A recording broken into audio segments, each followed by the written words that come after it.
যেরকম একজন আর নতুন বিয়ে করে নিয়ে এসছে, তো বিয়ে করে নিয়ে এসে বরহন তার পরাদিন বৈশা আছে, ই পাগলি করেছে কি কাপে করে চা নিয়ে চলে গেছে, দিয়ে দিছে আমার স্বামীটাকে। তো ও কোথায় শোনো, বলে কি, বললে তুমি তো নতুন মানুষ, কালকে তোমার বরহনটা শেষ হয়েছে, আজকে তোমার সাথে চেনার পরিচয় হয়েছে আমার। তো আমি কি করে খাই কেমন করে খাই তুমি তো জানো। তো একটা কাজ করবা, তুমি কি কাজ করবা, যে কাপে ট্রাইতে করে চা নিয়ে আসবা, মানে একটা প্লেটে করে চা নিয়ে আসবা। ই বহু ও বহু ই বাড়ি ইয়ে করে এসে কি চা খানি কাপের চা থালিতে ঢেলে, আর থালিতে ঢেলে থালি খানটা লিয়ে আবার পুরুষটার কাছে লইয়া স্বামীর কাছে লিয়ে দিয়েছে যে খাও। ই দেখা করছে চমকে উঠে ই কোন ব্যাপার রে ভাই, ওকে বললাম যে মানে ট্রাইতে করে কাপটা ট্রাইতে করে নিবে, মানে কাপটাতে চাই নেবে কিন্তু ট্রের উপরে করে প্লেটে করে, তাইলে ভালো লাগবে, এটা ভদ্রলোকই স্ট্যান্ডার্ড।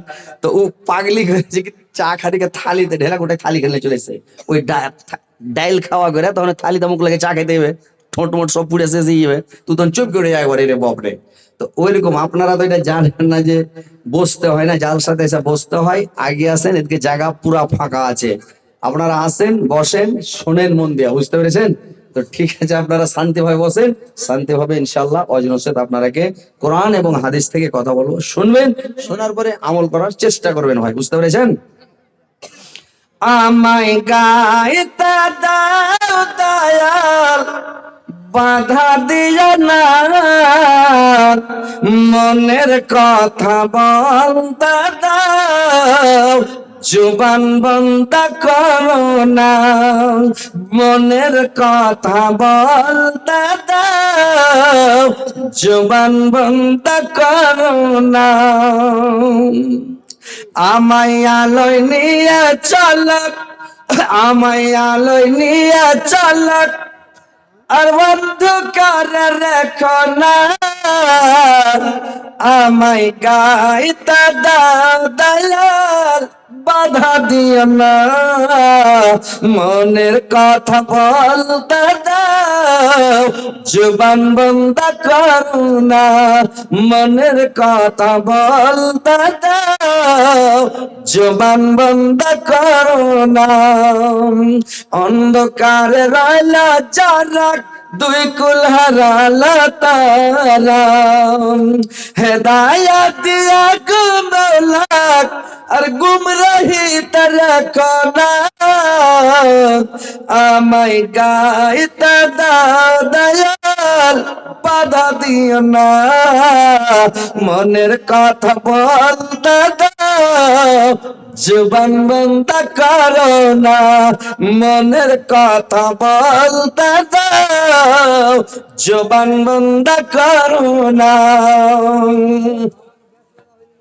তো মাশাআল্লাহ আলহামদুলিল্লাহ, আপনারা বসেন, এবার শুনেন। এক জায়গাতে বলছিল যে যদি খালি এরকম, মানে তখন এই ছিল জেনারেটর লাইন ছিল না, তো বলেছিল যে আপনি যদি খালি জেনারেটরটাকে থামিয়ে দিতে পারেন তো 1000 টাকা তো খালি মিষ্টি খেতে। তো একটা টান যে মারলাম, তো জেনারেটরকে বসে সব বলটা নিয়ে দিলাম, বুঝতে পেরেছেন? এখন ওই শক্তি নাই ভাই, ব্যাটারি ডাউন হয়ে গেছে, বয়স হয়ে গেছে পুরা।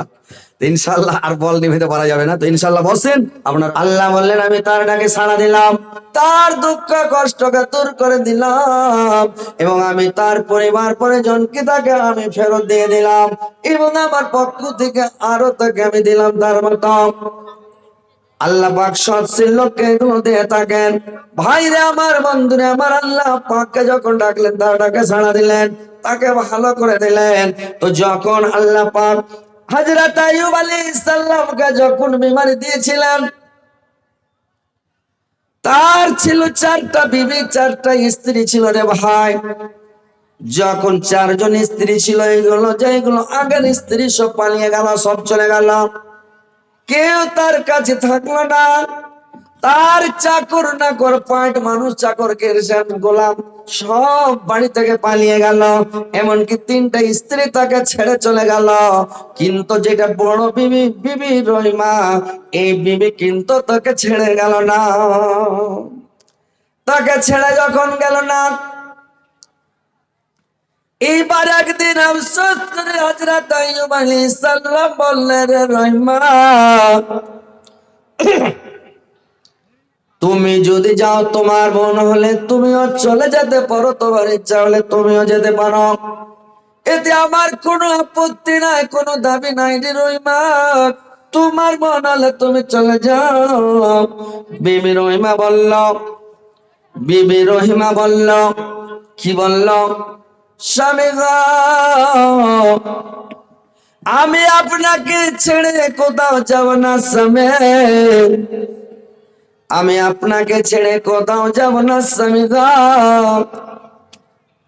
আল্লাহ পাক আমাদেরকে তৈরি করেছে, নারী জাতকে তৈরি করেছে পুরুষ জাতির সেবার জন্য, পুরুষ জাতির খিদমত করার জন্য, পুরুষ জাতিকে আনন্দ দেওয়ার জন্য, তার দিলের তামান্না মেটার জন্য। আল্লাহ পাক আমাদেরকে তৈরি করেছে শুধু পুরুষের জন্য।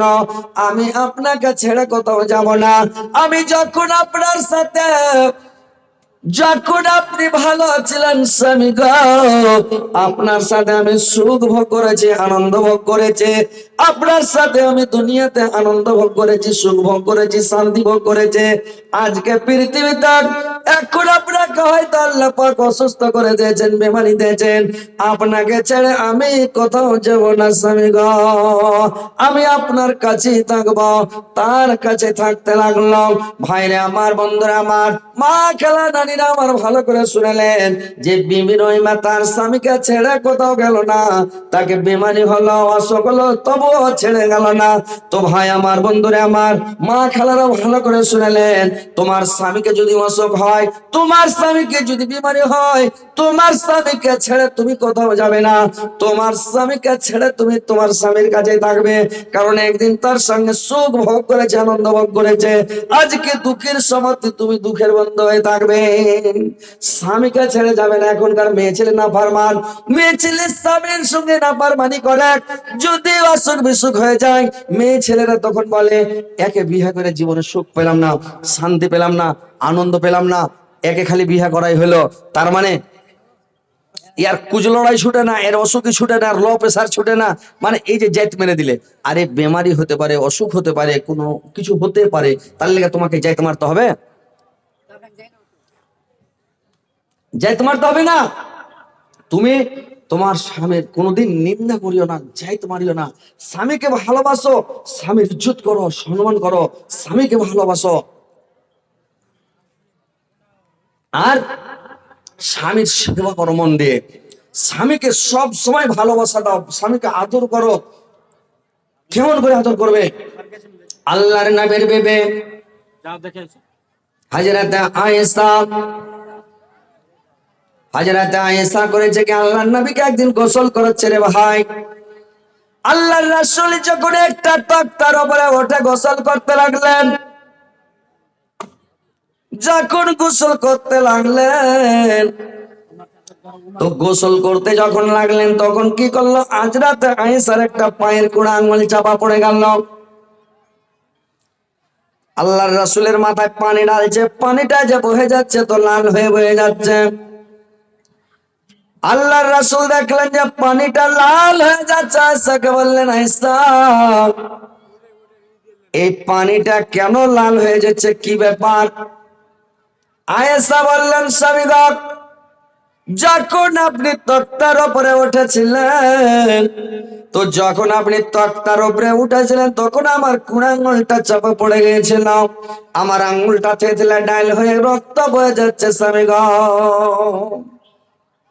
রক্ত বয়ে যাচ্ছে স্বামী গো।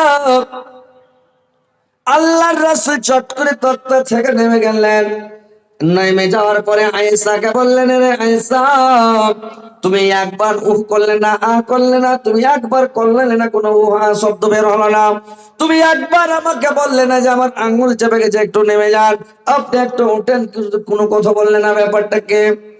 আয়েশা বললেন, স্বামী গো, আমার একটা কুড়া আঙ্গুল তক্তের নিচে চাপা পড়া থেতলা ডাল হয়ে গেছে স্বামী গো। আমার যদি পায়ের 10টায় আঙ্গুল চেপে যেত, ডাল হয়ে যেত, কুচলে যেত, যদি আমার যদি সবটি আমল পায়ে কুচলে যেত, তবু আমি ও বলতাম না, আ বলতাম না, আমি আপনাকে তক্তা থেকে নামতে বলতাম না। আপনি আপনাকে আমি মানে তক্তা থেকে নামাতে পারেন, নামাতাম না। আল্লাহর রাসূল বললেন সুবহানাল্লাহ, কত ঈসা ভালোবাসেন। এরকম তোমাদেরকে স্বামী ভক্ত হইতে হবে মায়েরা বোনেরা। তোমার স্বামীকে কোনোদিন গালি দেবে না, তোমার স্বামীকে কোনোদিন আঘাত করবে না, কষ্ট দেবে না। তোমার স্বামীকে তুমি ভালোবাসো, স্বামীর সেবা করো, দাবিদারি করো, খিদমত করো, স্বামীকে একটু ভালোবাসা দাও, আদর দাও। কিন্তু এরা স্বামীর সেবা ভালো করে করে না। স্বামীর সেবা করেছিলেন কে জানেন? স্বামীর সেবা করেছিলেন মা খাদিজা। আল্লাহর রাসূলের কত সেবা করতেন, কত দাবিদারি করতেন, কত খিদমত করতেন, আর আল্লাহর রাসূল কত ভালোবাসতেন। ভাইরে আমার, বন্ধুরে আমার, মা খালারা নানিরা আমার, ভালো করে শুনেন, মন দিয়ে শুনেন। স্বামীর যদি সেবা ভালো করে করেন, স্বামীর ইজ্জত যদি ভালো করে করেন, খিদমত করেন, তাহলে তোমার স্বামী তোমার উপর সন্তুষ্ট থাকবে। তুমি যদি মরে যাও, সারা জীবন তোমার জন্য কাঁদবে, তোমার জন্য দোয়া করবে, আল্লাহকে বলবে আল্লাহ তুমি আমার স্ত্রীকে জান্নাত দিও, আমার স্ত্রীকে ক্ষমা করে দিও, আমার স্ত্রীকে মাফ করে দিও। সব সময় তোমার জন্য দোয়া করবে তোমার স্বামী। মতের কি গ্যারেন্টি আছে যে ভাই, যে আগে পুরুষ মরবে না আগে স্ত্রী মরবে? কেউ জানে? হ্যাঁ, যার স্ত্রী মরেনি ও ভাই জানে না, ও মনে মনে কইছে সালাম মরে গেলে বিয়া করতো একটা হেন্ডা দেখে ওরা এরকম ভাবছে, কিন্তু ভাববেন না ওই পুষ মাসের ঠান্ডাতে কানটাতে যে আগুন বইতে হবে, বুঝতে পেরেছেন? বিয়া করা নয়, আগুন বইতে হবে। যদি ছেলেপিলা থাকে আর মরে, ছেলেপিলা না থাকে মরে যাও, জয়টা আমরা মরুক যাই, কিন্তু যদি বাচ্চা থেকে যায় আপনার হয়ে গেছে দুনিয়া করা, বুঝতে পেরেছেন? তো ভাই